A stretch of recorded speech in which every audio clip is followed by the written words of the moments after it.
The town clerk of the town of Morristown do hereby state that it is 7:30 PM on Tuesday, June 28th, 2022, and that this regular hybrid meeting is being held via webinar and in person. Both adequate and electronic notice of this meeting were provided according to law by written notice to the Morristown Daily Record, the official newspaper of the town of Morristown, and to the Newark Star Ledger, both more than 48 hours ago. Notice was also posted in Town Hall and on the town website and filed with the office of the town clerk of the town of Morristown. I do further state that I shall enter into the minutes of this meeting a statement that such notice was furnished as particularly described by me in this public announcement. I would take a roll call. Councilwoman Cotton. Present. Councilwoman Foster. Here. Councilman Iannacone. Here. Councilwoman Mayer. Here. Councilman Silva. Present. Councilman Umbriac. Here. Council President Armington. Here. Mr. President, you have a quorum. Wonderful. All right, we will sit for a moment of silence.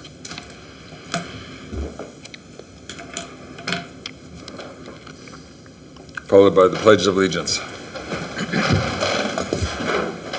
Pledge allegiance to the flag of the United States of America and to the republic for which it stands, one nation, under God, indivisible, with liberty and justice for all.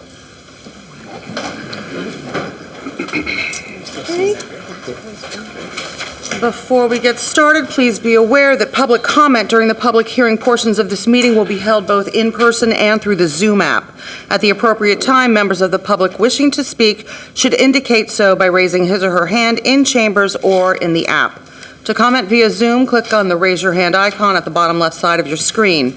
You may also raise your hand by pressing *9 on your phone.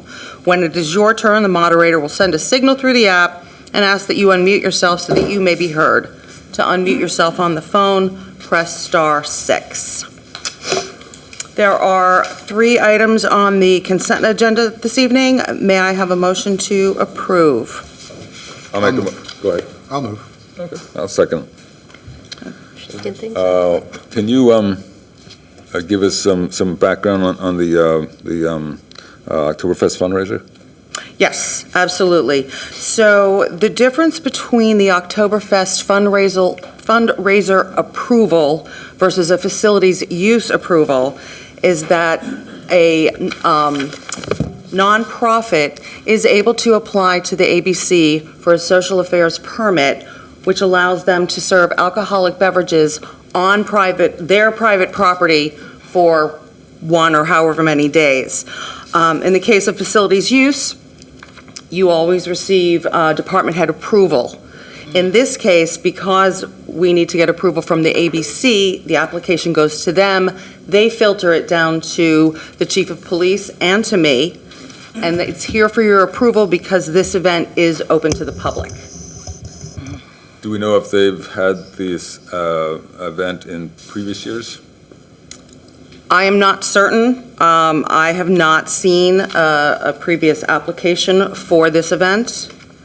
And they are aware there are other permits needed, such as fire for the tent and things like that. But the first step is getting council approval for the ABC social affairs permit. And they're allowed, 12 events per year? That is correct. And they have not had any. Okay. Any other questions? No, Stefan, I think I should abstain from that application. Okay. Can we, That's can we, okay, because So we'll break that out? yeah, let's break that up. Because I am active in that church. Okay. Margot, Those and Catholics. what period of time do they have to? That's my church. I'm sorry, say that again? How long do they have? Oh, you're permitted 12 within 1 year period. So if there are no more questions, I would ask for approval, a motion to adopt consent agenda items 1 and 3. I'll make that motion. I'll second. Okay, Okay, Councilwoman Cotton. Yes. Councilwoman Foster. Well, I'll approve the 3, but I wasn't here for 1, for executive session, so I'll abstain. Let's do them individually. You weren't. No. All right, my apologies. Let's start over, shall we? I'll amend my motion to approve consent agenda number 1. I'll second that. Okay. Oh, my goodness. Off to a bad start. Councilwoman Cotton. Yes. Councilman Foster. Abstain. Councilman Iannacone? Yes. Councilwoman Mayer? Yes. Councilman Silva? Yes. Councilman Umbreak? Yes. Council President Armington? Yes. Okay, on the adoption of consent agenda, item number 2, ABC Social Affairs Permit for Assumption Church Oktoberfest. I'll make that motion. I'll second. Approve. Okay, let's, 1, 2, Councilwoman Cotton. Yes. Councilman Foster. Yes. Councilman Iannacone. Abstain. Councilman Mayer. Yes. Councilman Silva. Yes. Councilman Umbreak. Yes. Council President Armington. Yes. Motion carries. And finally, the adoption of consent agenda item number 3, facilities use requests for the Labor Day Jam. May I have a motion? I'll make a motion to approve number 3. I'll second. Okay, Councilwoman Cotton. Yes. Councilman Foster. Yes. Councilman Iannacone. Yes. Councilman Mayer. Yes. Councilman Silva. Yes. Councilman Umbreak. Yes. And Council President Armington. Yes. Motion carries. Okay. At this time, I will open the floor for a public hearing on any matter. For remote members of the public, please raise your hand in the Zoom app to indicate that you would like to speak. If you have joined the meeting via telephone, press star 9. Kindly state your name and address and limit your comments to 5 minutes or less. Be advised that any derogatory comments targeting members of council and/or administration may be ruled out of order. No comments were received via email. Yes, sir, come on up.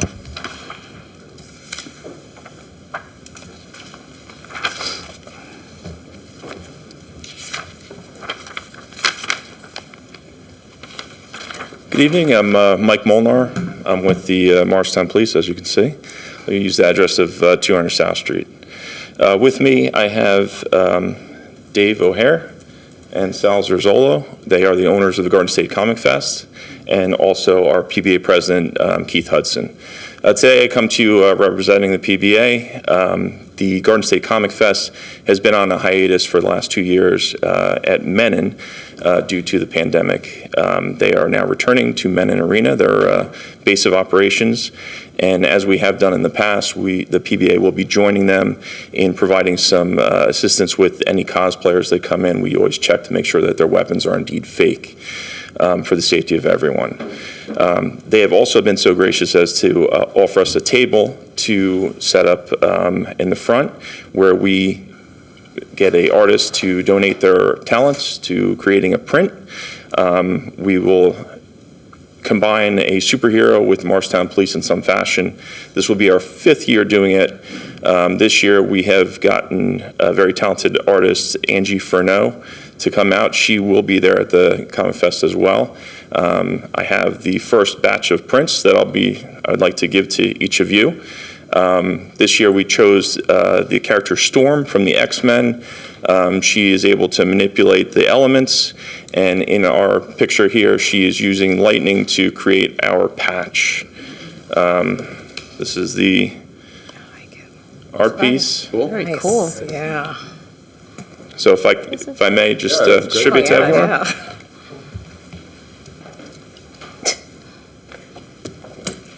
Thank you.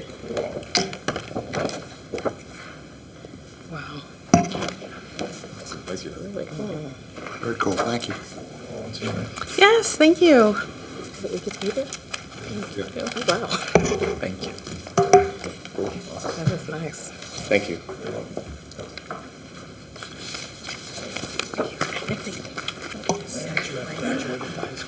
Yes. Congratulations.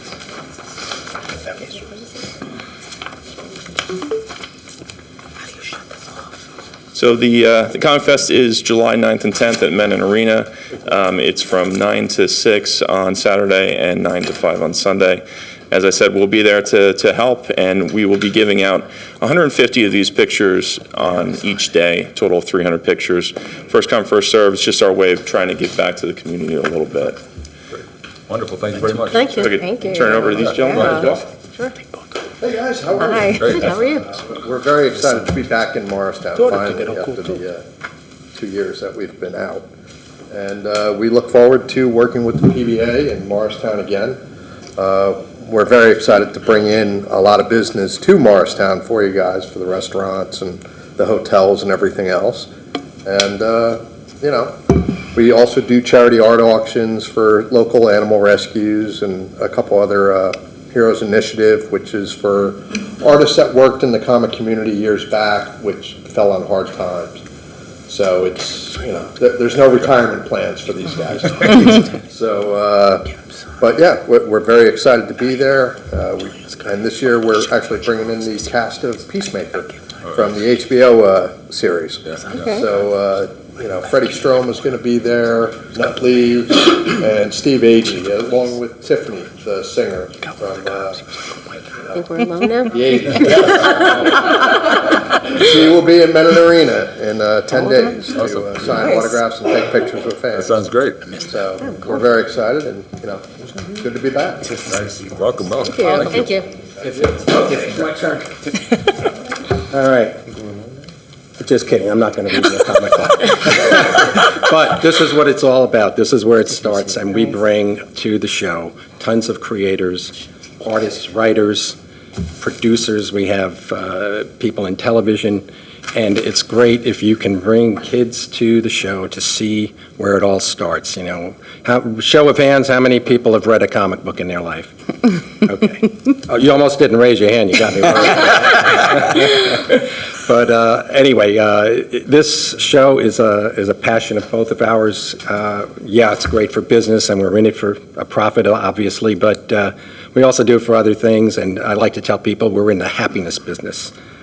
We love seeing smiles on the fans, I like telling the story of one little fan that came to our first show with her mom, little Gracie, and she's her mom saw us and said, those are the guys that brought us the show, that made the show. She came over and gave us big hugs and smiles and thanks us. Little did I know back then that she would be at every single show we ever had. And always with a big hug and a smile and a thank you.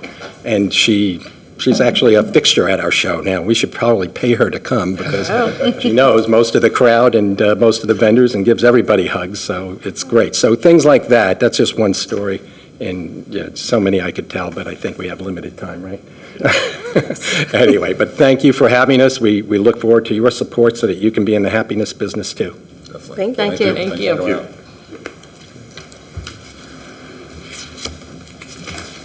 Anyone else like to come up? Yes, come on up.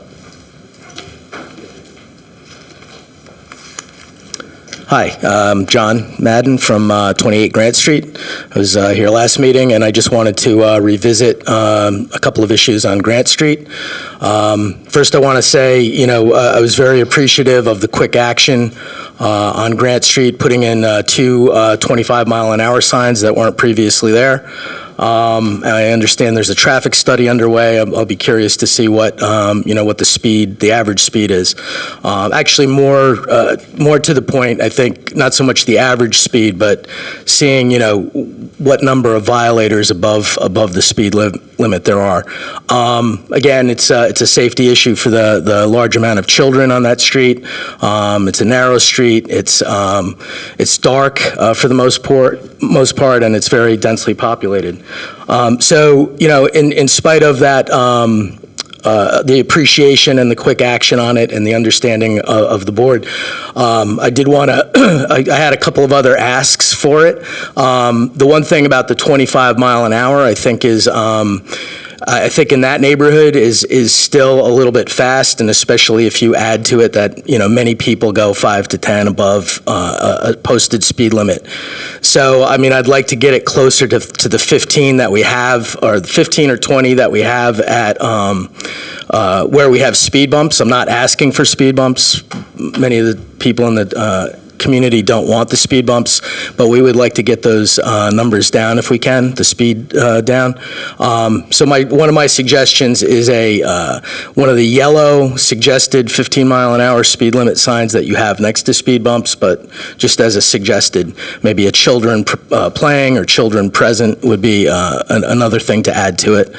And the other thing I wanted to mention, and this kind of goes a little bit in conjunction with the issue that came up at the last meeting, that really relates to the school district and safety issues of crossing guards and crossing crosswalks.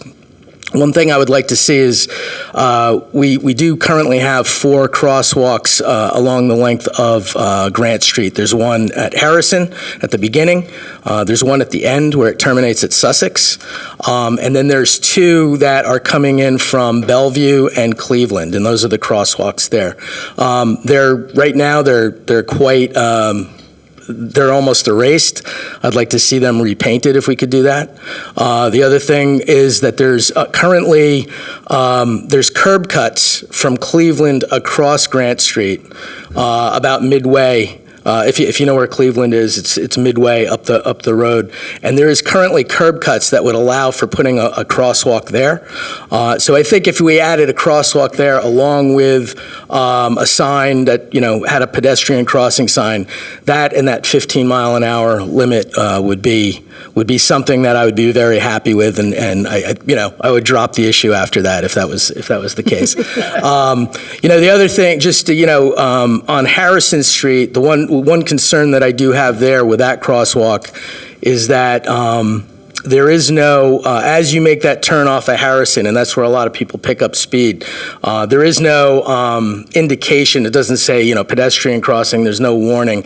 And because it's not a it's not a right angle turn, it's a very gradual turn, people kind of fly around that. And when you have students walking home, they have their back to the traffic that's crossing there. So I think sort of a pedestrian crossing sign there would be a great addition. I think relatively inexpensive. I don't know, but at any rate, what do I know? So that's the one thing that I would love to see. And the other thing, and this is more really for my information. And this has to do with the parking on Grant Street. I know it's been a long issue going on and on, but this is more for information for me. I'm curious about the change in the signage. It used to be that there was permit parking only in the nighttime hours. I think it was 8 o'clock until 5 or whatever it was, but it was nighttime only permit parking. And during the day, there was no regulation, which was fine because most of the people on the street work. It's been changed to 2-hour parking limit unless you have a permit, which sounds great, and it sounds like it's kind of more rigorous in terms of holding people accountable. But the problem is that overnight, people can still park if you don't have a permit overnight for 2 hours. So it's more, to me, it's more of an enforcement issue. It seems difficult for me, it's hard for me to understand the parking authority coming out at 2 or 3 or whatever to check on the parking at that time. So I was curious about that change. Excuse me, why that change occurred. And then I'm also curious Mr. about... Madden, I just want to let you know that your 5 minutes are up. If you could, please. Sorry. That's So the next thing with that is why the permits for residents on the street have been changed to just Grant Street or just Cleveland or just Bellevue to now it's inclusive. So it's Cleveland and Bellevue and Grant, and it's sort of and I'm just, again, these are questions. So thank you. Thanks. Anyone else? Okay, anyone from the on call? I can address a couple of things, because I think we've... Sorry, do you want to adjust them, or do we have anyone on call, or? I'm sorry. That's all right. I was ahead of myself. Right. I was very eager to respond to our resident, that's why. Yes, we do actually have one online caller, Mr. Patrick Housel. If you would please unmute yourself and state your name and address to the record, please. Good evening. Patrick Housel, 172 Franklin Street here in Morristown. I just wanted to quickly make a few comments on the updated noise ordinance that I saw in the agenda this week. So I guess first I'll say, I appreciate the restrictions that they're wanting to put on the use of commercial equipment during reasonable hours, I'll say, right? Not using commercial equipment too early in the morning or too late at night. But I guess the piece that I did want to raise to the council for comment and reconsideration is, I don't really understand the summer ban specifically on leaf blowers. And I guess, from my perspective, I view that as a slippery slope. We're picking on leaf blowers for some reason, but I think if you go online and look, gas-powered string trimmers are louder than leaf blowers, chainsaws are louder than leaf blowers, pressure washers are louder than leaf blowers, wet saws for patio installations are louder than leaf blowers.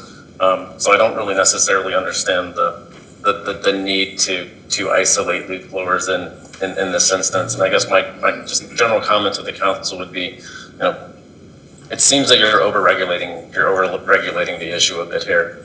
I mean, the cost of the homeowner is their time. So the cost of the homeowner is to, use manual tools or other not as powerful tools, so that's going to cost them time. Commercial landscapers are going to spend more time. They're going to defer that cost onto the residents that use them, or they'll just possibly not decide to do business in Morristown at all. So, I would say make it easy to understand, easy to follow, and easy to enforce. So I hope you'll reconsider that aspect. Thanks. Thank you, Mr. Hausel. I don't see any other hands raised online, Council. Okay, we'll close the public hearing portion. Oh, yes, you want to come, sorry.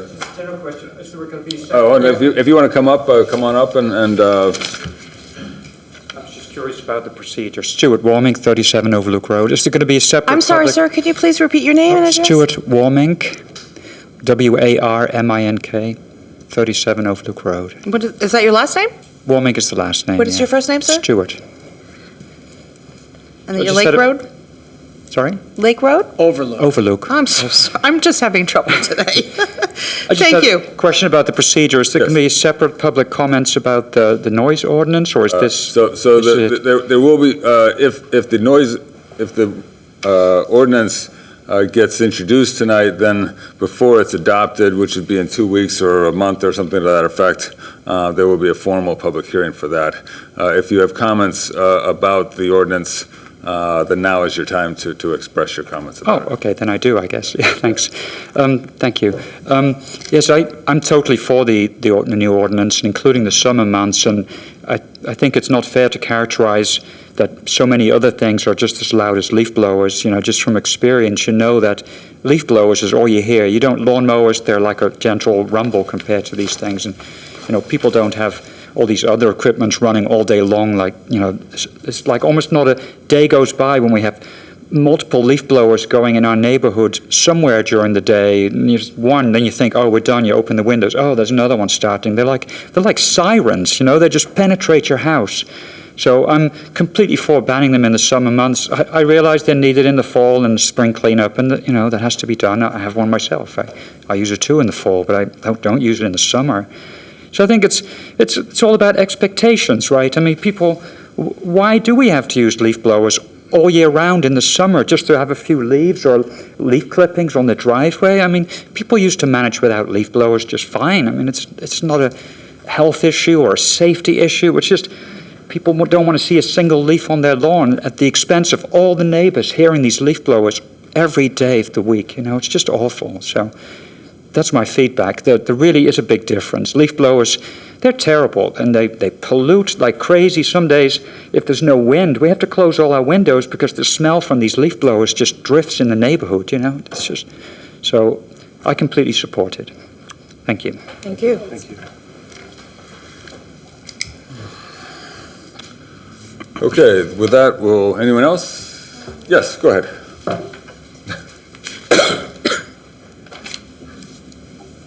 Hi, I'm Judy Byard, 37 Overlook Road. Last name spelled B-A-Y-A-R-D. And I also agree with everything that my husband, Stuart Warming, said about the noise of the leaf blowers. All these other pieces of equipment aren't really used that often, and except for lawnmowers, but lawns the grass does need to be cut. And I only know one person in my entire neighborhood who has a lawnmower that's fairly noisy. Most of them aren't. Leaf blowers also just make one noise. It's just this drone, and it really does permeate the walls of the house. and I can't even go into any particular room to escape it.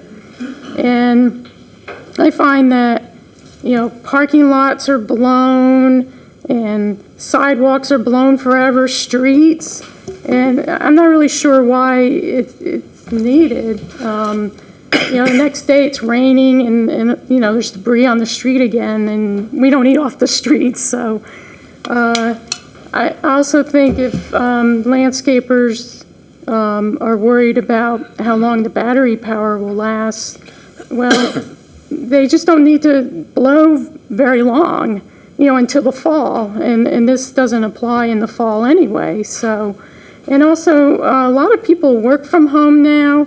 Kids are home in the summer. I just retired.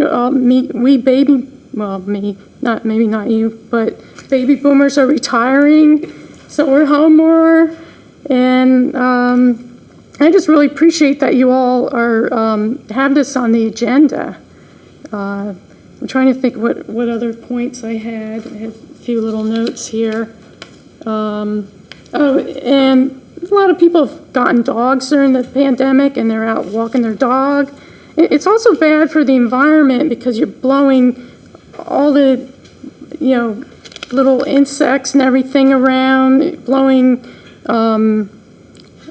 pesticides, herbicides. Also adds to the pollen being in the air, the gas pollutes. Also, people should probably think about conserving gasoline based on the war in Ukraine, all that stuff. So, and let's see if there's any other comments. But I just find that this is the worst sound. It's just one note.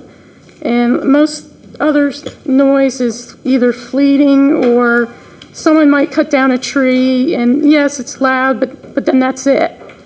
But the leaf blowing does go on pretty much every day. Sometimes it starts before 6 a.m., sometimes it goes on till 8:30 at night, and it's hard to plan a party and I have the mask here, I'm taking it off for a few minutes, but I'm trying to be careful. Pandemic, is winding down, but it's not over. So we like to have company outside on a nice day. It's just nice to hear birds and the wind and, this nice nature type of things.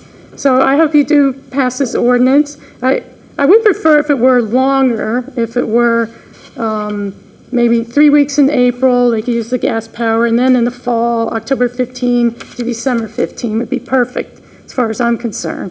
So thank you very much. Thank you. Thanks. Anyone else? Okay, with that, we'll close the public hearing.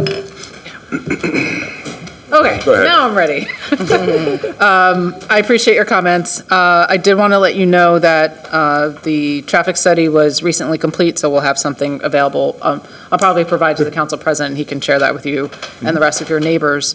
The children playing sign was actually ordered immediately following the last meeting. We're just waiting on the sign to come in, so you should be seeing that shortly. And we typically restripe around town every summer, so that will also be coming this year. That's what I got. Okay, thank you. Just following up, my understanding is the first parking permit laws on your street was no parking, well, two-hour parking and permit parking 8 to 4 to address the high school things. There was no restriction from 4 p.m. until 8 a.m. And recently, that was changed to address the overconcentration of parking on the street and the propensity of perhaps people not using their driveways or choke to capacity. So there's a whole lot of demand. So basically that 2-hour parking was extended 24/7. And so the reason the parking is basically for the neighborhood wide is that there are more residential units on each street than parking spaces. And so basically we want to allow the people to park somewhere in the neighborhood. If we said that you can only park on Grant Street, and there's not enough spaces on Grant Street for everyone to park, and you're not allowed to park on Bellevue or Columbo or Harrison, then you really can't have a car, and there's a hardship, and you know, you're basically upset with the town for over-regulating. So it provides a broader opportunity for people to actually park who have parking permits. And that was the argument. There's really no other community, neighborhood in town, with the exception of Clinton Street, that has that density of residents, and Clinton Street is just Clinton Street, so. With regard to Mr. Housel's comments, the leaf blower hourly restrictions were put in place in 2013, so they have always been part of the law in 2013 to the present. So there are no restrictions, there are no changes to the hourly restrictions proposed as part of this ordinance. Any other comments? Well, I had a quick question regarding the traffic study that they're going to do on Grant Street. So now that school's out, they're probably not going to see that many students driving up Harrison through Grant.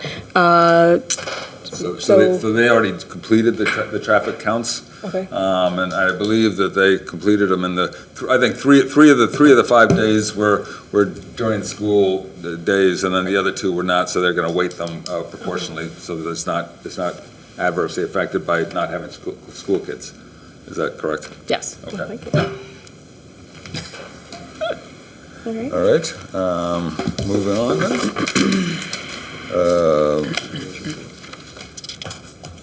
Report of mayor and town officials. Sure. Saturday, June 18th, I want to give a shout out to Julie Kahn, our animal control officer, and all those that helped on the rabies clinic. I ended up working the whole event. It was, there's a word I'd like to find other than amazing on how many, your pup came. Yep. How many different dogs are in the town of Morristown. Following up on your comment that there's a lot of dogs in Morristown. There was over 200 animals at that clinic. And Julie and her team, and from our health officials and volunteers, it was even our office, Caitlin was there all day. It was a great event. And people just, they loved being around other dogs, and there were some aggressive dogs. They took them on the back, but most of all, they were really great dogs, and a lot of rescues. And it was a great event, and I absolutely think Julie Kahn has been an outstanding hire for the town of Morristown, our animal control officer. So thank you for that division, what they put together for the rabies clinic. It was fabulous. Toshiba Foster and myself attended the Butchie Barber event Saturday. I left at between 3:30 and 4. I don't know if another council member showed up. Okay. Well put together for long distance, California, Carolina. I actually ran into those who know Dave McCoy. Who I haven't seen in a very, very long time. It was great to see Dave again, and Betty Ann Bryant and Eddie. They from a long distance, they put together what they could, and it was a very, very nice presentation for Butchie Barber, who was a councilman for 24 years and very active with the youth at Caldwell.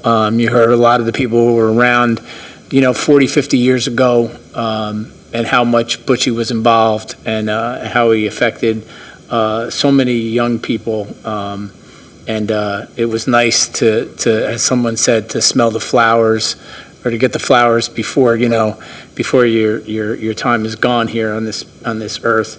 But shout out to Butchie Barber, Dr. Anita Barber, for all the work they do for our community and have done and continue to do. Thank you on behalf of all of us and our citizens on celebrating Butchie Barber Day at Caldwell Park. We Councilwoman Sandy Mayer and Councilman Nathan Umbriak. Councilman Silva, were you there Sunday at the Apricot? No. No, okay. Apricot had their opening. It was excellent. If you like Turkish delights and nuts and dried fruit, it was well attended. It's a great store. If you haven't been to it, check it out. It's all kinds of nuts and chocolates and fruit, dried fruit, and Turkish delights if you like baklava. And I can never say the other name of the piece I ate the other night. It's from one of the cities in Turkey. It's got pistachio in it, honey. It's really, really, really good. So their congratulations to Apricot 166 South Street on their grand opening. That was Sunday the 26th. Sunday through November 20th, the Morristown Farmers Market is open. The market is open every Sunday at Spring and Mars from 8:30 to 1. You can go to morristown-nj.org to get the latest. Again, that's through the 20th of November. The farmers market on Spring and Mars, 8:30 to 1. Thursday, June 30th, and I'm mentioning these because we're not having another meeting till the 12th. June 30th, 11 a.m. to 9, the Morristown Partnership will meet me in Morristown. I'm sure that the Partnership Liaison will talk about that. Again, morristown-nj.org for that information, 11 to 9, the 30th of June. That's a Thursday for Meet Me in Morristown. Councilwoman Foster has her event, Our Youth, Their Future, at Caldwell, 1 o'clock on the 2nd of July. Yes. So if you're available, I have a family gathering that day, so I will try to make an appearance, but not necessarily going to, on account of my family We understand. get-together. On Saturday, July 9th, Central Biblico's Hope Day Festival at Caldwell Park, and that is our own Pastor David Silva. And I've been to many of those over the years. So that's July 9th, 12 to 5. Sunday, July 10th, Presbyterian Church 5th Annual Diversity Day on the Green. That is July 10th, 12 to 5, Presbyterian Church 5th Annual Diversity Day on the Green. Mark your calendars. Monday, July 4th, Town Hall will be closed in observance of Independence Day. Lifeguards are still needed at both Burnham and Caldwell pools. Contact Recreation Department at rec@townofmorristown.org or call directly to apply at 973-292-6717. There's still plenty of time to work for the summer for the town. So if somebody's looking for a job, how long is it, do you know how long it takes to get certified? Is it 3 days or? You have to stop me, I don't know. I stumped her, which is not easy to do to Jillian Barrett, to stump her. But they'll get them certified.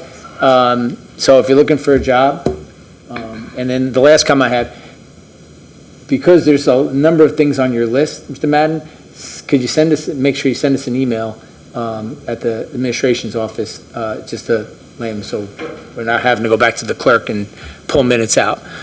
Easier for us to work that way. And thank you. I think that is all I have, Council President. Thank you. If I could just add one thing to your announcement about the lifeguards needed, I found out something interesting through our Recreation Department, that if you pay, because a couple of residents reached out to me and they have family members that want to get certified, but it's, not financially able, or, they're not financially able to, pay for the course. So the town will reimburse for the course if there's anybody interested that wants to get certified. So once you complete the course and you get your certification, and you can show, record of payment and that you've actually completed and got certified, the Recreation Department or the town will do a reimbursement for the course. There you go. Thank you for that most vital information, Councilman Foster. Okay. Thank you, Council President. Most welcome. Okay, we'll move on to Council Liaison reports. I'll go. I have reporting from the NPA. As a lot of you have realized, or if you've driven around the green, the striping around the green for the parking spots are all fakakta, as we like to say in Yiddish. So it is being addressed, and it's going to be corrected and changed. So, I know exactly what you mean. thank you. Sorry. The Flagler lot that we discussed at the last meeting, there's not a lot can be done. So there's 8 parking spaces. You pull in off of Flagler. They can't put a no entry sign at the exit because trucks enter for the businesses and use it as an entrance. So there's really not a lot that could be done. I'm sorry, Councilwoman Cotton. We did discuss it.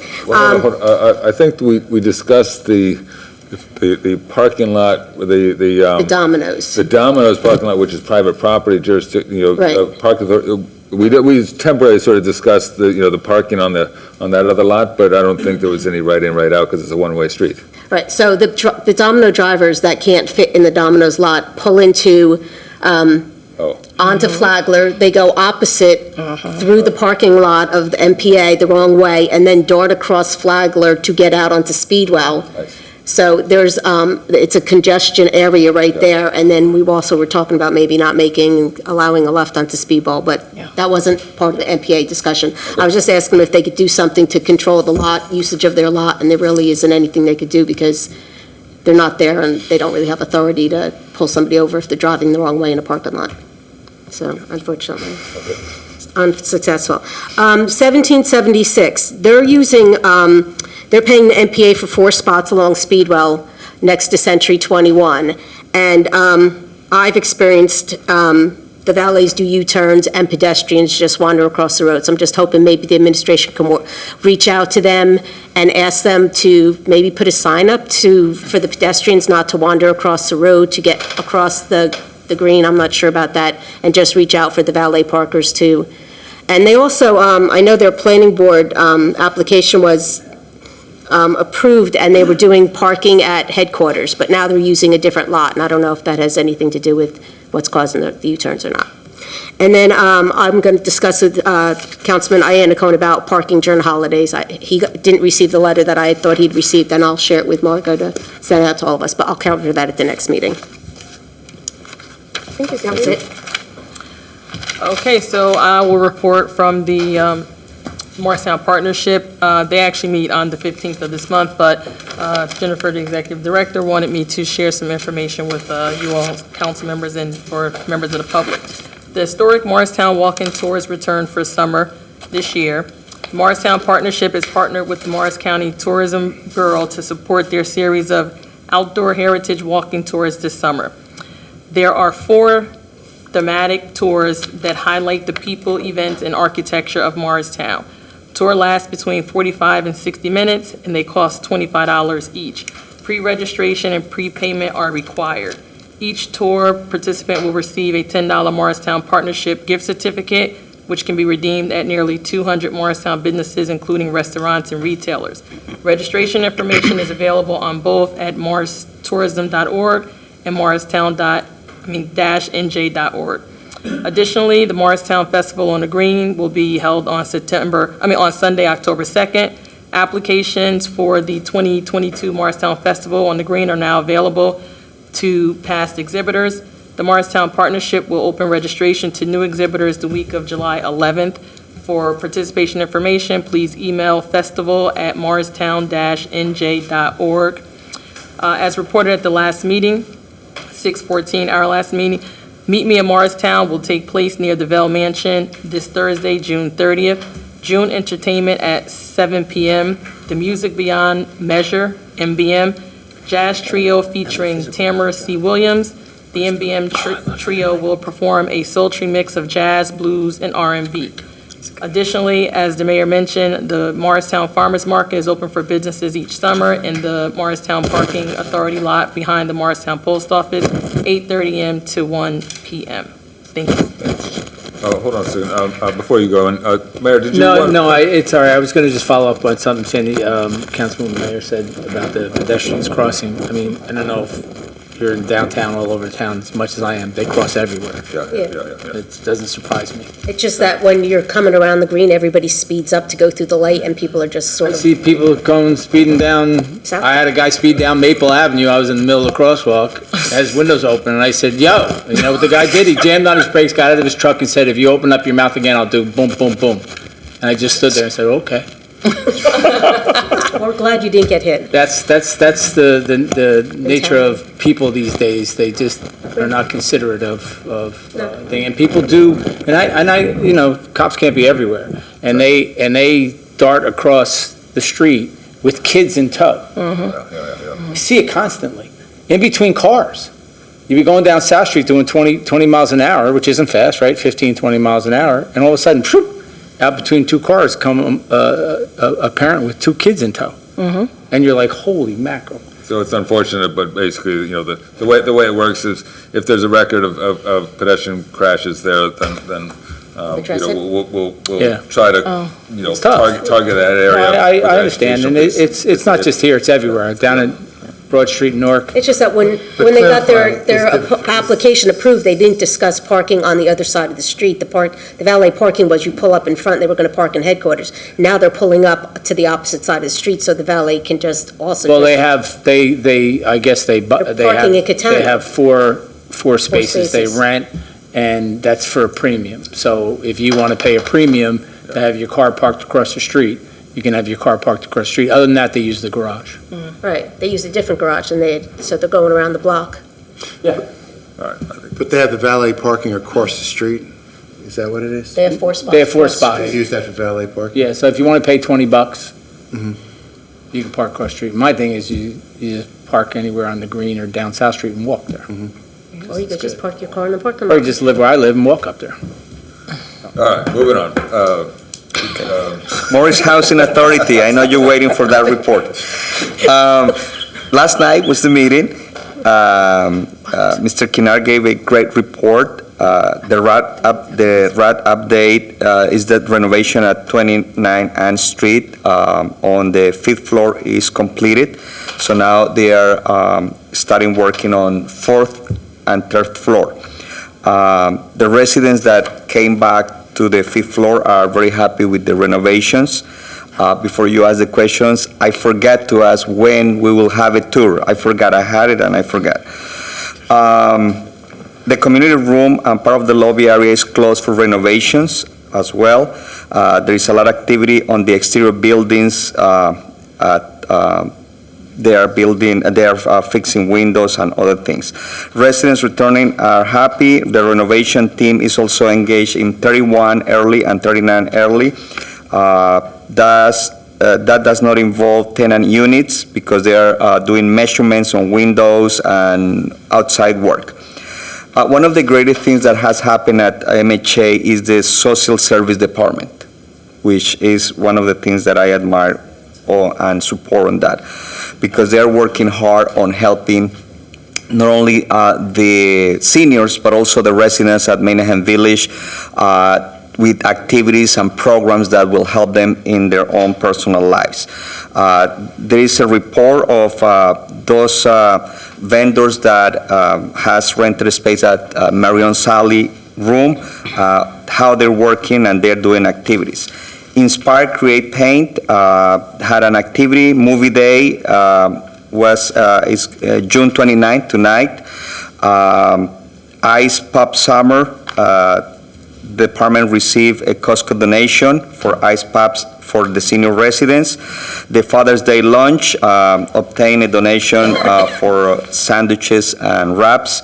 They're also working with Verizon to obtain low-cost or free internet service.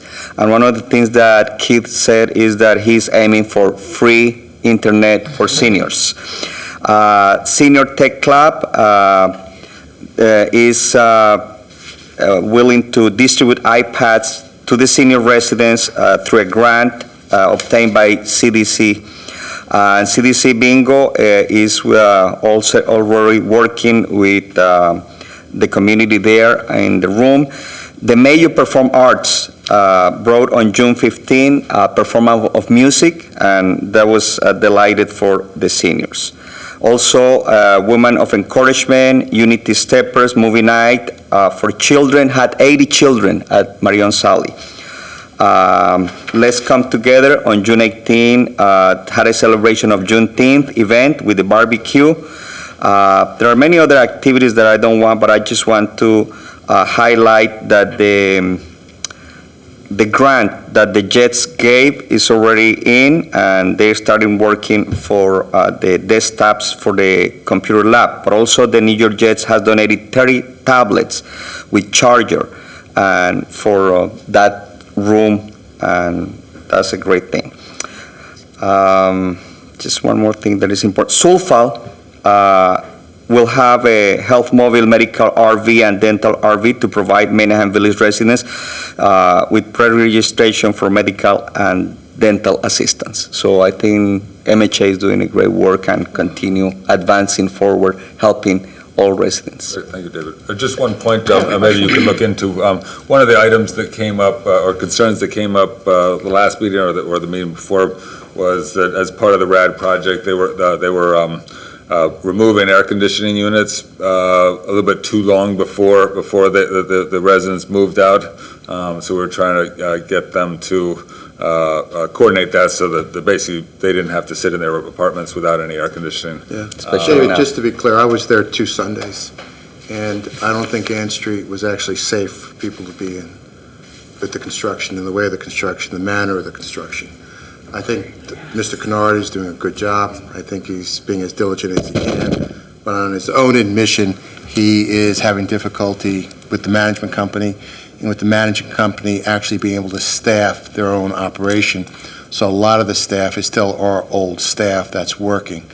Nevertheless, with the contractor, I was in that on 2 consecutive Sundays, and there were problems in the building and with the construction. I will say that Mr. Kennard was very responsive when I called him and brought up these issues with him, and he is addressing those issues, which is very good. But I will tell you that there was some serious issues, and I don't think we should paint too rosy of a picture, because there's a lot. Those 2 Sundays, I met quite a few seniors who are basically really put out not very nicely. So I think we just have to, it's a priority in phone call, and it was all addressed, and I appreciate it. Councilman, will the Housing Authority hand out surveys to these residents as they move back in and after like a month or so, or 2 months, just to see, so they can actually look at them and hear their feedback? I don't know about that. Yeah. I don't know if they have handled surveys. She would like a survey. It would be nice. Can we recommend that too, or is there a process for? We can send them a request, but can you also send Keith Kennard a request for a tour? Yeah. Great. All right, anyone else? So Jillian Bags already sent that email too. Oh, okay. Great. Stop her on that one. If there's nothing else, okay, we'll move on to regular business. Okay, there are 6 ordinances for introduction this evening. Ordinance number O-16-2022, an ordinance of the Town of Morristown and the County of Morris, State of New Jersey, establishing compensation for certain officers and employees of the Town of Morristown. I'll make a motion to introduce ordinance number O-16-2022. I'll second. Any comments or questions? Okay, ordinance O-16-2022 has been properly introduced by title and will be considered further after a public hearing on July 12th. Ordinance number, wait, I didn't take a roll call. I'm not having a good night. Excuse me, on the introduction of ordinance O-16-2022, Councilwoman Cotton. Yes. Councilwoman Foster. Yes. Councilman Iannacone. Yes. Councilwoman Mayer. Yes. Councilman Silva. Yes. Councilman Umbriac. Yes. Council President Armington. Yes. Now, ordinance O-16-2022 has been properly introduced by title and will be considered further after a public hearing on July 12th. Ordinance number O-17-2022, an ordinance amending and supplementing Chapter 2, Administration of the Code of the Town of Morristown to authorize the hiring of entry-level law enforcement officers exempt from the entry-level examination requirement. I'll make a motion to adopt ordinance, to introduce ordinance number O-17-2022. I'll second. Any comments or questions? Yeah, I just want to say thank you to the administration for getting this on the agenda so quickly. I mean, we talked about it like 2 weeks ago, and it's, thank you, I appreciate it. I know the police department appreciates it. We've been talking about it for months. Well, Months. came in right at the right time, didn't I? Months. On the introduction of ordinance O-17-2022, Councilwoman Cotton. Yes. Councilwoman Foster. Yes. Councilman Iannacone. Yes. Councilman Mayer. Yes. Councilman Silva. Yes. Councilman Umbriac. Yes. Council President Armington. Yes. Ordinance O-17-2022 has been introduced properly by title and will be considered further after a public hearing on July 12th. Ordinance number O-18-2022, an ordinance amending Section 2-20.5 of the Town of Morristown Administration Code, Bureau of Police Protection for the Town of Morristown, New Jersey. I'll make a motion to introduce O-18-2022. I'll second. Any comments or questions? Just curious, if my memory, if I recall correctly, we restricted the chief of police from participating in outside private work some years ago. What's changed? So prior to the ordinance revision in 2018, the chief was never restricted from performing outside duty. There were some issues that prompted that ordinance recommendation. Since then, those issues have resolved, and we don't believe that the restriction is necessary anymore. Furthermore, we have more outside duty assignments than we have officers to give them to.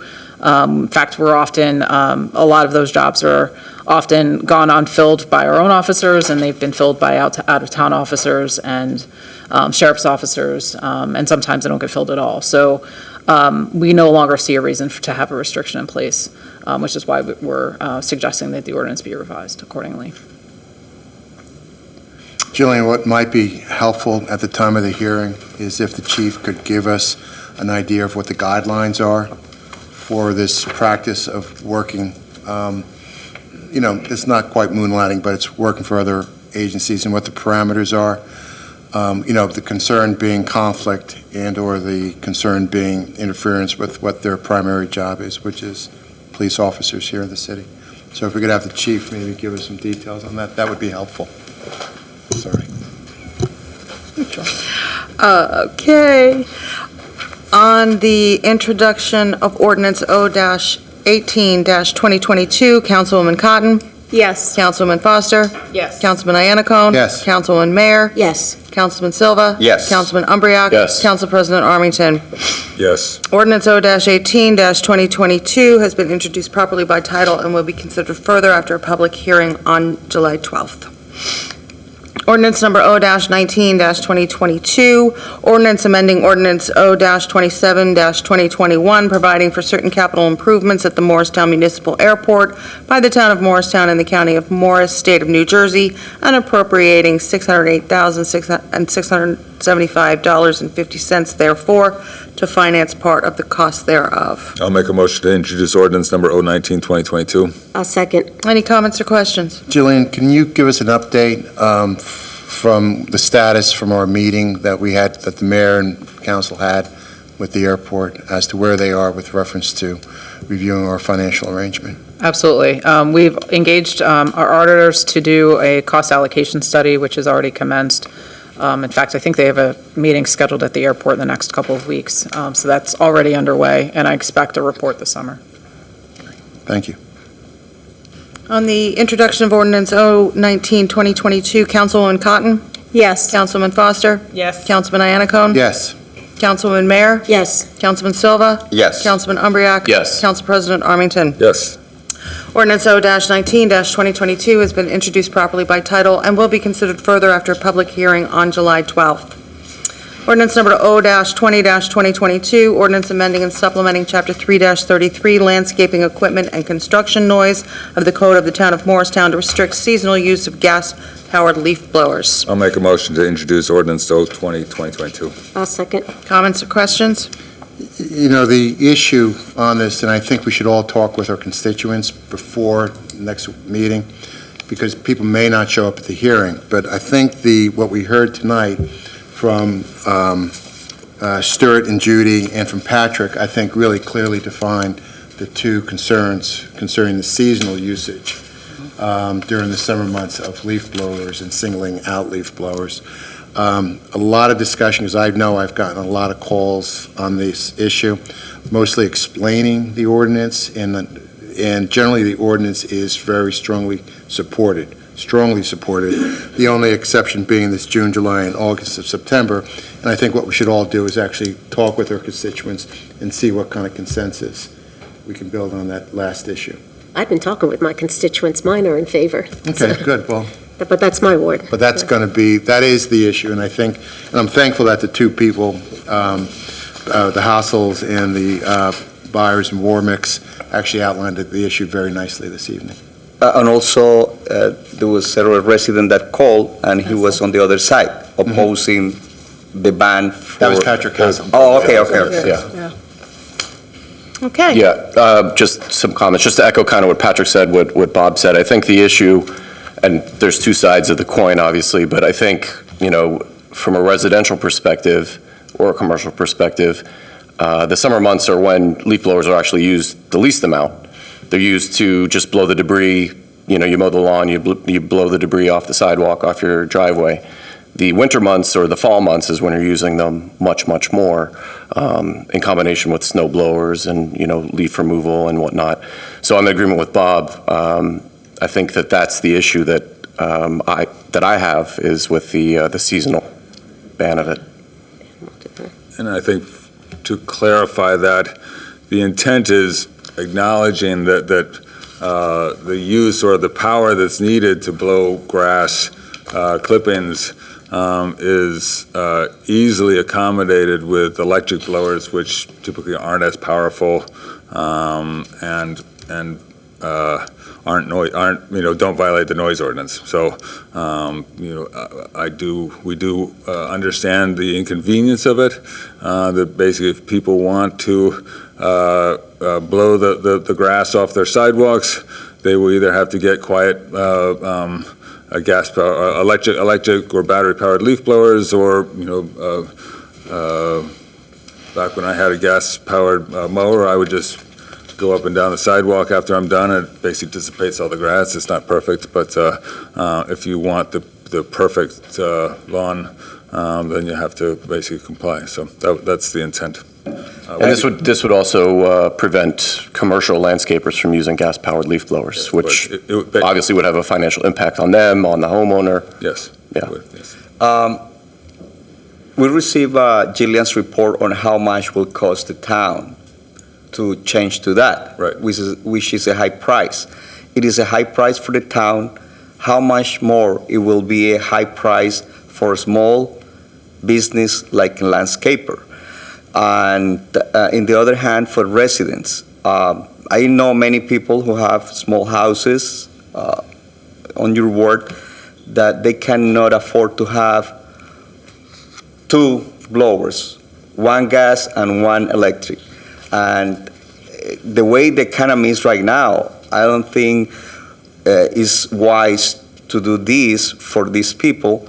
We know that we're moving towards green, less contamination, less noise, but it has to be a process and a transition. We cannot just cold turkey. You have to buy a battery blower. So I think I've done some research. It's a good power, what is it? It's measured in miles per hour. No, miles per hour. How fast it blows the leaves. They're like $300 to $400 if you want a good one, which is cost prohibitive for many people. Right. I did reach out to many people. I did reach out to a couple landscaping companies, and Patrick said it on the phone, Mr. Housel, that they just wouldn't contract in Morristown if they couldn't use gas. Okay. So. And I guess I have just a general question. As far as enforcement, so when the citations are issued, like if this were to, after the hearing, if it was to, be put in force, do we know what the summons amount would be for the, whether it's the homeowner using the blower or whether it's, the commercial that's violating? Do we know that cost? And then I guess, my concern to the point of, the small business landscapers, of course, we know that if they have to go out and spend money to, change their equipment, and we're only talking the leaf blowers, we're not talking the weed whackers and the other things that they're already using that's, powered by gas, that cost is going to be passed on to the homeowners, or, whoever is contracting them to do the work. And so, I think we have to be considerate. I mean, they're already high anyway, if you don't do the work yourself. And so, is that the route that we really want to go, as, Councilman said, with these trying times of, the economy and everything being up, from gas to groceries to, now we're going to add, an added cost, to the homeowners who use these services. I think the underlying issue is, there's an alternative to gas-powered blowers that work, that complies with the noise ordinance. There are no gas-powered leaf blowers on the market that can operate in residential districts within 50 feet of a residential district, residential property, that conforms to the noise ordinance. Pastor Silva talked about the report from the administration about essentially $20,000 to replace all of the gas-powered blowers with equivalent electric blowers. The seven, I believe there are 2 blowers that conform to the noise ordinance as long as they're used more than 50 feet away from residential properties. The other 7 blowers do not conform and violate the noise ordinance. Should we as a town lead by example, or is the cost too much? Is the benefit to the public of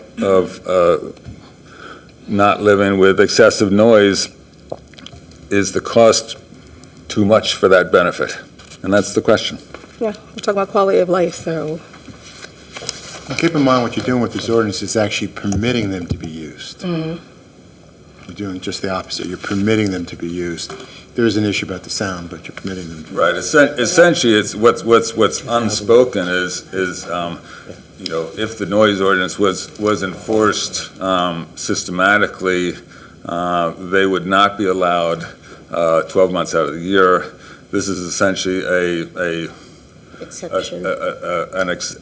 unspoken exception 8 months out of the year. That presumably the administration, the council is not going to enforce the noise ordinance on gas-powered leaf blowers 8 months out of the year. That's more or less what this says. Council President, if I could just answer Councilwoman Foster's question about fines. You asked about if a summons was issued. The fine ranges up to $2,000 for a violation. So that would be the maximum penalty that could be given. Granted, there's obviously discretion below that, but if you ask, that would be the highest fine that could be given for a violation of the noise ordinance. And I believe that is the standard fine for any code infraction that is not otherwise explicitly defined in the ordinance. That is specifically in the noise ordinance That fine itself. is the reason why we need the exception in this ordinance. And Jillian, do you know how many, do we have any, like data-wise, how many violations have been, issued or complaints that we've received? I know council members have received complaints, but is there any way to validate, how many citations or complaints were responded to where we actually gave any type of summons? I would have to get an exact number. I know that we looked into it recently, and there were very few. I know that there's one resident that submits online complaints fairly regularly. When they're responded to by police officers, to my knowledge, and Chief can correct me if I'm wrong, by the time the officer arrives, usually the violator is no longer there. That's part of the problem with enforcing this is that, if somebody calls the police department to try to complain, by the time the police officer is able to respond, it's very difficult to actually sort of catch someone in the act. So enforcement is very difficult. Right, but it gives residents an avenue when they have a neighbor that uses an excessively loud leaf blower on a regular basis. It gives them an avenue to address it instead of just getting into it with the neighbor and trying to talk if it's an unreasonable neighbor. This will at least give them an avenue to go to the town and say, this is, an ongoing problem. Not everybody's going to call when their, landscapers are in the neighborhood, because a lot of people do understand people have landscapers that come and do it. But if it's an ongoing excessive, it gives residents the chance to complain when their quality of life is disturbed on a consistent basis, and they have no other avenue to address it. But I also think it's important to note, as we do with so many other ordinances, that people don't want to rat out their neighbors. They don't want to risk, that their neighbors find out about them, and then the conflict that creates. I haven't, called on any of my neighbors in probably, 8 years, because I don't want the conflict is not worth it. Does that mean that I have to stay inside, half the summer because, there are leaf blowers going on across the street? Yeah. Yes, I have to stay inside, and I'm not terribly happy about it. And so, I don't think I understand completely the issue with enforcement, but it's hard to, this is one of these things that basically, we know that all gas-powered leaf blowers violate the noise ordinance, and they're extremely, loud, and the frequency penetrates houses and windows, and you can't enjoy being outside. And so that's the. But let's be clear, we need this ordinance so these mechanical devices are permitted. Yeah. Okay, because right now they're not permitted. So there's the risk of a fine, but not that it's going to be enforced. But I do agree with Sandy. I think one of the things we should be encouraging, I think the strength of this ordinance, because I've used the hourly restrictions already, it creates a cordial way of having the discussion with your neighbor. It's like reminding them that this regulation exists. Please don't have the landscaper there at 7 o'clock in the morning, wait till 8 when some people start to wake up. I wish it was 11. But and then the other thing about this is that it, not in addition to being a vehicle for discussion, is, everybody in this town, let's give the town some credit. I find, at least amongst my neighbors, everybody's very cordial. Somebody has a baby next door, that baby takes a nap at 2 o'clock, you don't go outside with your leaf blower at 2 o'clock. You know what I mean? What we should be encouraging as part of this is people to be cordial, people to be good neighbors, and to be aware of, if somebody's having a party, you don't go out there and mow your lawn. That's what I think it's a matter of where you live. I mean, if you live in a community, in a complex community, it's going to take the landscape crews an hour, 2 hours to do the yard work, and that's just a matter of where you live. Or if I live next to the hospital, so I'm constantly bombarded by noise. But I knew that when I moved to Morristown that I was going to be living next to a hospital. The last thing that I'll say is there's 2 bills currently at the state level that are looking at potentially banning leaf blowers throughout New Jersey. I believe leaf blowers are banned in California. You could look at it kind of in the same way as the plastic bag ban. Some communities were able to initiate a ban prior to the state ban. But I just can't get behind the seasonality of it. I just think, if you have a property and you want to maintain the property, you should be able to maintain the property the way that you see fit. During summer months, it's much less in a residential community than in the fall. And I think that each case is specific. Maybe you have a neighbor or neighbors that do it too often, but not everybody has the same situation, and that's why some people are against banning it for the whole summer.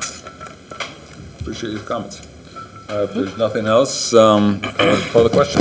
Okay, on the introduction of ordinance O-20- Wait, so I'm clear. So if this is introduced, it just goes for the hearing, like if we want to support it? If it gets introduced, then there's a hearing, and it's up for adoption, and there's a public hearing, and so, yeah. Okay. On the introduction of ordinance O-20-2022, Councilwoman Cotton? Yes. Councilwoman Foster? No. Councilman Iannicone? Yes. Councilwoman Mayer? Yes. Councilman Silva? No. Councilman Umbriak? No. Councilman Armington? Yes. Ordinance O-20-2022 has been introduced properly by title and will be considered further after a public hearing on July 12th. Ordinance O-21-2022, ordinance of the Town of Morristown and the County of Morris, New Jersey, authorizing a special emergency appropriation in the amount of $500,000 for a program of revaluation of real property in, by, and for the town. I'll make a motion to introduce ordinance number O-21-2022. I'll second. Any comments or questions? We knew this was coming, We did. so why emergency? So this is really a legal term. Oh, it is, The state of, okay. that the state of New Jersey requires in order for us to essentially spread the cost out over multiple periods, multiple years. We have to call it a special emergency. It doesn't necessarily mean it's an actual emergency, but there are certain types of expenses that you can spread out over a couple of years. Revaluation happens to be one of them. So in order to do that, we would just have to ask you to pass the resolution, and that allows us to spread it out over multiple years. That doesn't mean that there's an actual dictionary definition of emergency, but it meets the statutory criteria in order to spread the cost over 5 years. Now, I will point out, we all knew this was coming, okay? Yes. And I think you guys did a very good job of delaying it as long as you could, okay? But nevertheless, I think that now that we're aware and that the public's aware, we probably want to do some education as to what the process is. Yes. And you guys do a good job with that, so, you know. All of that is absolutely coming. Perfect. Yep, it's all coming. Perfect. So when is this scheduled to start? Do we have a start date or length? It'll be starting over the summer, so once all of the public information will be done, we'll have information sessions, we'll do virtual sessions. It won't be a surprise to anyone. Because this is a topic that could get misunderstood very quickly, and we should just cut it off. Absolutely. On the introduction of ordinance O-21-2022, Councilwoman Cotton. Yes. Councilman Foster. Yes. Councilman Iannacone. Yes. Councilman Mayor. Yes.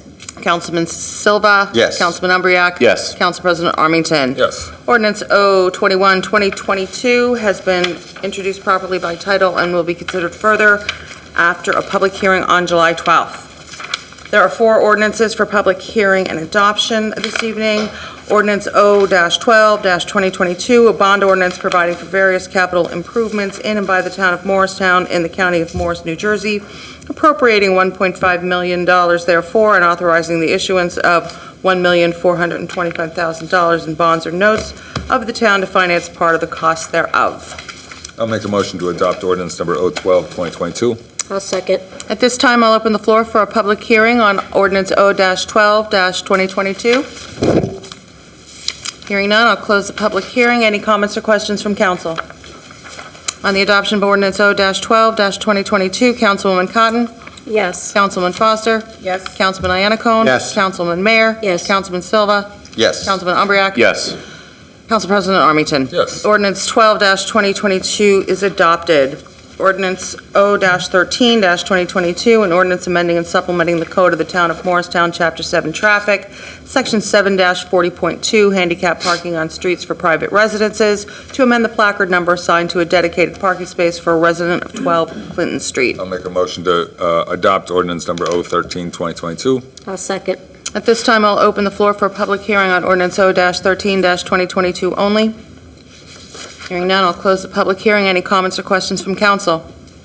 On the adoption of ordinance O-13-2022, Councilwoman Cotton. Yes. Councilman Foster. Yes. Councilman Iannacone. Yes. Councilman Mayor. Yes. Councilman Silva. Yes. Councilman Umbriak. Yes. Council President Armington. Yes. Ordinance 13-2022 is adopted. Ordinance number O-14-2022, an ordinance of the town of Morristown and the county of Morris, state of New Jersey, for compensation for the elected mayor, town council members, and council president in the town of Morristown, New Jersey, and amending all ordinances concerning such compensation heretofore adopted. I'll make a motion to adopt ordinance number O-14-2022. I'll second. At this time, I'll open the floor for a public hearing on ordinance O-14-2022 only. Hearing none, I'll close the public hearing. Any comments or questions from council? On the adoption of ordinance O-14-2022, Councilwoman Cotton. Yes. Councilman Foster. Yes. Councilman Iannacone. Yes. Councilman Mayor. Yes. Councilman Silva. Yes. Councilman Umbriak. Yes. Council President Armington. Yes. Ordinance 14-2022 is adopted. Ordinance number O-15-2022, an ordinance of the town of Morristown and the county of Morris, state of New Jersey, for compensation for management/non-union positions in the town of Morristown, New Jersey, and amending all ordinances concerning such compensation heretofore adopted. I'll make a motion to adopt ordinance O-15-2022. I'll second. At this time, I'll open the floor for a public hearing on ordinance O-15-2022 only. Hearing none, I'll close the public hearing. Any comments or questions from council? On the adoption of ordinance O-15-2022, Councilwoman Cotton? Yes. Councilman Foster? Yes. Councilman Iannacone? Yes. Councilwoman Mayer? Yes. Councilman Silva? Yes. Councilman Umbreak? Yes. Council President Armington? Yes. Ordinance 15-2022 is adopted. There are 15 resolutions for adoption on the agenda. Would any member of council like to pull any for separate consideration? What's going on with Chardonnay? Is that on here? So the That's 98. 98, I'd like to pull 98. I'd like to group R101 through R105 together as one. So you're making a motion to adopt 101 through 111? No, I'm making a motion, let's start off with, what's 98, let's see. 97, 99? I make a motion to adopt 97, 99, Through 111? 100, and, yeah, I don't know. All the rest? What is, and all the rest. Okay. Well, So, 101 through 105, I want to group, I want to have a discussion about that separately. I 101 see. through the ones, the compensation one, sorry, Nepotism. the ones with conditions. I just want to confirm that the, I understand. So you want to pull 98 and you want to pull 101 through 105? yes. So I'd ask for a motion to adopt resolutions number 97, 99, 100, 106 through 111. I'll make that motion. I'll second it, I think. On the adoption of those Wait, resolutions. could you pull out 110? Yeah. Sorry. 110. Pull out. Pull 110? Yeah, sorry. Okay. Okay, I'll amend my motion. Back one page. Okay, so now, this is a motion for adopting resolutions 97, 99, 100, 106 through 109, and 111. Yes. Okay, on the adoption of those resolutions, Councilwoman Cotton. Yes. Councilman Foster. Yes. Councilman Iannacone. Yes. Councilman Mayer. Yes. Councilman Silva. Yes. Councilman Umbreak. Yes. Council President Armington. Yes. Okay, resolution number R-98-2022, resolution authorizing renewal of plenary retail distribution licenses for the 2022-2023 year. So I guess I'd like to make a motion to adopt, I'd like to make a motion to amend, or do I adopt, make a motion and then amend? This is for the distribution licenses. We have two that we want to pull out. Do we make a motion to They're all listed in one resolution, is that correct? adopt it and Yes. then make a motion to amend, or do I? Yes, I would have a motion, a second, and then a motion to amend, Okay, removing any licenses you wish to remove from that list. I'll make a Then motion, vote, and then we can pull that one individually. Got it. Okay. I'll make a motion to adopt the resolution. I'll second to adopt the resolution. Is there a motion to amend? Now I'm going to make a motion to amend the resolution to pull out have Chardonnay as a separate hearing, so we can address the police department's concerns with that application. And that amendment should also include pulling the in-pocket license for Natubai Inc. They did not satisfy the requirements for timely renewal. Okay. Did the Homestead clean up their issues that the health department had with them? That's a different resolution. Yes. Okay, so on adoption of the amended resolution R-98-2022, pulling Natubai Inc.'s renewal and pulling Chardonnay wines and spirits for a separate hearing. Yes. Yes. Okay, Councilwoman Cotton. Yes. Councilwoman Foster. Yes. Councilman Iannacone. Yes. Councilman Mayer. Yes. Councilman Silva. Yes. Councilman Umbreak. Yes. And Council President Armington. Yes. Okay, motion carries. Let's see, resolution. President, if I may, as to the license that did not receive Yes. approval for renewal tonight, I recommend that a hearing be scheduled. Okay. You can certainly do that before your next regularly scheduled meeting, if that works for everyone. I think that's, We'll just have to notify the license holder that they appear. Okay. And we hold a hearing with regard to that. And at the conclusion of that hearing, there should be a vote of council acting as the ABC board as to whether or not to renew that license. Okay. Question for Margot. When does their license expire? June 30th. June 30th. So does that mean that they can't operate from June 30th until July 12th because we're not acting on this? They're going to have to seek an ad interim permit from the state to operate in this time period. I would recommend that we not oppose that application. Yeah. We certainly could, but I would recommend in this case we do not. Yeah. Let them have their day before this body where you can make a decision. Okay, Yeah. good, yeah. Okay. Just want to make sure that they have an opportunity to maintain business if they can't. Absolutely. They should be, and I'm assuming the clerk will notify them Yes. immediately so Yes. that they can I will do pursue that, that tomorrow ad interim morning. permit. Yeah. Okay, thank you. Thank you. Yeah. Okay, resolution number R-101-2022 through 105-2022. You would like to have one discussion? Yeah, so I make a motion to approve, to adopt R101 through R105. Second? I'll second. Thank you. So I just wanted to make sure that since these are all subject to conditions, and there's been issues with conditions in the past, did the applicants agree to the conditions? That is correct. All 5 licensees were notified of the resolutions on the agenda. They were offered the opportunity to come in and address council. None of the 5 stated they wanted to attend. Okay, so we're taking that as they're okay with the conditions. Okay. Okay, on the adoption of resolution numbers 101-2022 through 105-2022. Councilwoman Cotton. Yes. Councilman Foster. Yes. Councilman Iannacone. Yes. Councilman Mayor. Yes. Councilman Silva. Yes. Councilman Umbreak. Yes. Council President Armington. Yes. Motion carries, resolutions are adopted.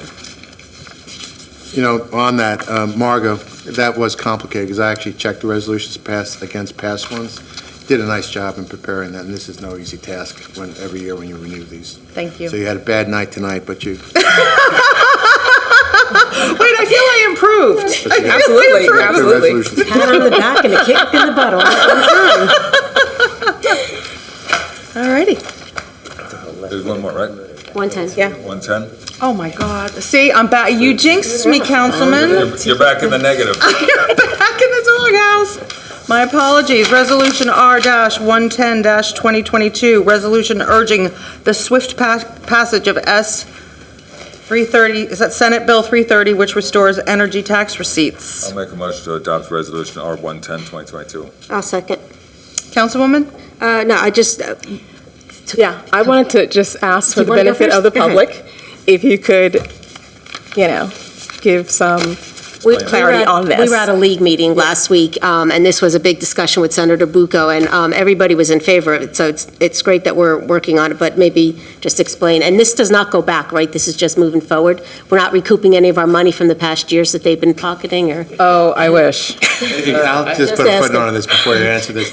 We ask Jillian this question at every budget meeting. Yep. Why Every do you budget keep on meeting I bringing it talk up? about it. And she says, I'm going to keep on bringing it up till we get the money back. Exactly. Working on it in the Senate and Assembly right now. Exactly. That's why. I will say, this is the furthest it's gone in recent memory. Right. And there seems to be a lot of support for it. There are a lot, in fact, I just looked up the legislation. There are many co-sponsors, so perhaps it has legs this time. I certainly don't have a crystal ball. But for benefit of the public, the energy tax receipts, or COMTRA, is often called state aid. The history is that this is the energy tax receipts that were originally collected by the local municipalities. When utilities run power lines and other things through town, they owe local municipalities a tax for that. Municipalities used to collect it locally, and the state said, oh, we'll collect it on your behalf and we'll just remit it to you, so it'll make it more convenient for everyone, which worked fine until the state ran out of money, and then they started siphoning our energy tax receipts for their own purpose. The irony is that they call the energy tax receipts state aid, even though it's not really state aid, because it was always our money.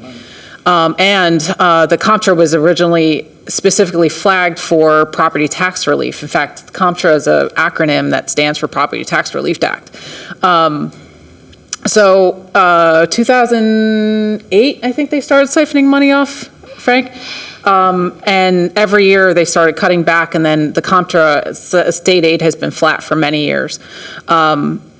So, the League of Municipalities and many of the local elected officials, as well as now at the state level, there's momentum to now pass this bill, which would start to restore the state aid starting in 2025, I believe, a portion of the energy tax receipts, and then it would be restored over a period of 5 years back to their original level, which would be, 2028.